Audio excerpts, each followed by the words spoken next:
বাংলাদেশের স্বরাষ্ট্র উপদেষ্টা অবসরপ্রাপ্ত লেফটেন্যান্ট জেনারেল মোহাম্মদ জাহাঙ্গীর আলম চৌধুরী বলেছেন, বাংলাদেশ ভারত সীমান্তের জিরো লাইন থেকে ১৫০ গজের মধ্যে ভারতকে কোনো কাজ করতে দেয়া হবে না।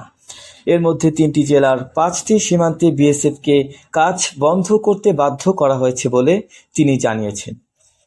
একই সাথে সীমান্ত বিষয়ে সমঝোতা স্মারকগুলো লঙ্ঘন করে ভারত যেসব কাজ করতে চেয়েছিল সেই বিষয়ে পররাষ্ট্র মন্ত্রণালয়কে অবহিত করেছে স্বরাষ্ট্র মন্ত্রণালয়।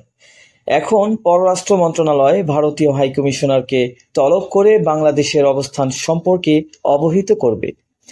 আমাদের বিজিবি শক্ত অবস্থান নেয় তারা কাজ বন্ধ করতে বাধ্য হয়েছে।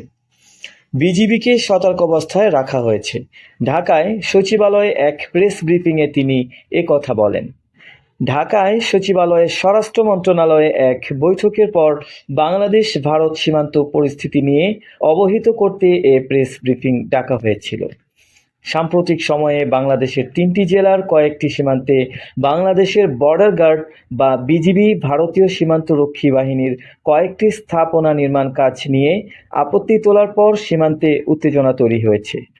বিশেষ করে চাঁপাইনবাবগঞ্জের শিবগঞ্জ উপজেলার চৌকো সীমান্তে সীমান্তরক্ষীদের সাথে গ্রামবাসীরা জড়ো হওয়ার ভিডিও ছড়িয়ে পড়ার ঘটনা নিয়ে আলোচনা হচ্ছে। বাংলাদেশের অন্তর্বর্তী সরকারের সাথে নানা ইস্যুতে টানাপোড়েনের মধ্য দিয়েই নতুন করে আবার সীমান্ত ইস্যুটি সামনে এলো।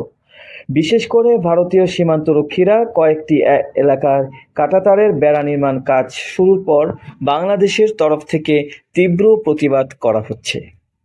এই ছিল এখনকার মতো সর্বশেষ সংবাদ। সাথে থাকার জন্য ধন্যবাদ সবাইকে। আল্লাহ।